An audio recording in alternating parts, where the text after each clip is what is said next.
Hello guys, magandang araw sa atin lahat. And yon for today's coin, meron tayong hinahanap. Ito, Republika ng Pilipinas. Siyempre may pamilyar dito, yung merong puno ng buko sa likod. Tapos pa flower yung hugis ng kanyang, hindi siya pabilog. So this is Philippine coin, 1984. 2 pesos. Yan, ito yung sinaunang 2 pesos natin noong panahong dekada 80. Yan. So, kung meron kayong ganitong klase ng coin, lalo kung maganda yung yung ng coin. Ang presyo po nito ngayon ay 1,500 to 1,700 pesos. Depende po sa quality ng coin. Yan. And marami pa tayong hinanap na iba't ibang klase ng coin. Hindi lang coin, pati paper bills po. Yan. So, nag-atikha din tayo ng mga paper bills like this. Kung makita nyo, marami na akong collect ng. Yan, this is the Japanese government. 10 pesos. Ito yung sinakop pa ng panahon ng Hapon, yung Pilipinas. Yan.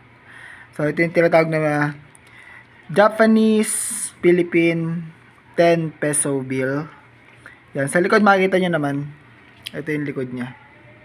Yan. 10 pesos. Ayan. Ang presyo po nito ay 2,500 per piece. Pero depende pa rin sa quality. Pagka kasi pangit yung quality, umabot na siya ng 1,000 hanggang 1,500. Pero dahil quality pa itong nabili ko ng mga to, umabot siya ng 2,500 per piece. Ayan. Meron din tayong iba't ibang klase ng lumang paper bill mula sa iba't ibang klase ng bansa. Agad ng Sri Lanka. Ayan. Kung makikita nyo yan. Yung mga paper bills na yan. Meron tayong from Bangkok, Madagascar. Tapos marami tayong iba't ibang klase ng coin like this. Ayan. Kung makikita nyo. So, kung meron ganito, just follow and comment. Tapos, mag-send lang po kayo ng picture sa amin para po makita namin yung coin. At marami pa ito yung hinahanap na iba't ibang klase ng coin katulad na lang nito. Follow up na rin dito sa ating yan, 50 centavos. Sa likod, may nakasulat na United States of America. Biruin nyo, 100 plus years na to.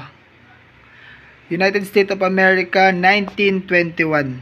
At ang presyo po nito ay mabutan ng 40,000 pesos per piraso. Yan, itong klase ng coin na to. Pati itong luma nating Beijing ko. So, kung mapapansin nyo, itong 25 centavos na to. Yan. Republika ng Pilipinas, saktong year 2000. Makikita niyo yung kulay niya, hindi siya kulay ganito. Diba? So, magkaiba yung kulay niya.